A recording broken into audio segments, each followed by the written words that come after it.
Hi guys, মই মানে এই আইফোনটো লৈছিলোঁ আজি বেছি দিন হোৱা নাই। আজি প্ৰায় একমাহ আগতে আইফোনটো লৈছিলোঁ। ক'ৰ পৰা লৈছিলোঁ আপোনালোকে নিশ্চয় গমেই পাইছে ভিডিঅ' চাওঁতে। বৰ্তমান কালিৰ দিনটোৰ বাবে মোৰ এটা ভাল খবৰ, যিহেতু আইফোনটো ল'লোঁ।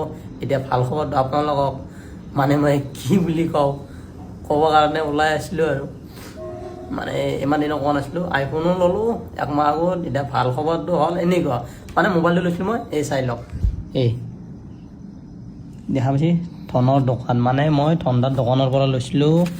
আৰু আইফোনটো আছিল 15 আৰু এইফালে 64,900 মানে পইচাটো।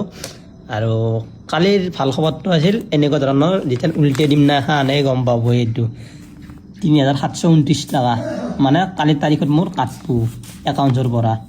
এইটো 18 মাহ দিব লাগিব। এইটো দিয়া ডেট কালি দিব লাগিব। আৰু মই ডাউন পে'মেণ্টটো দিছিলোঁ এনেকুৱা ধৰণৰ 5,720 টকা।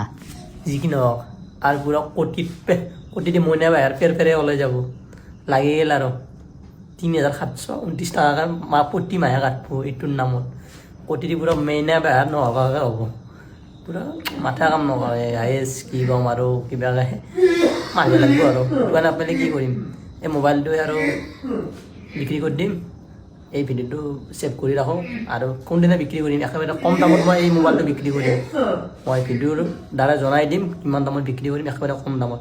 কাৰণ কিস্তি মাৰিব পাৰিম জানো আমাৰ দৰে মানুহ, দিন হাজিৰা কৰা মানুহ। যি কি নহওক আজিলৈ বাই বাই, গুড নাইট।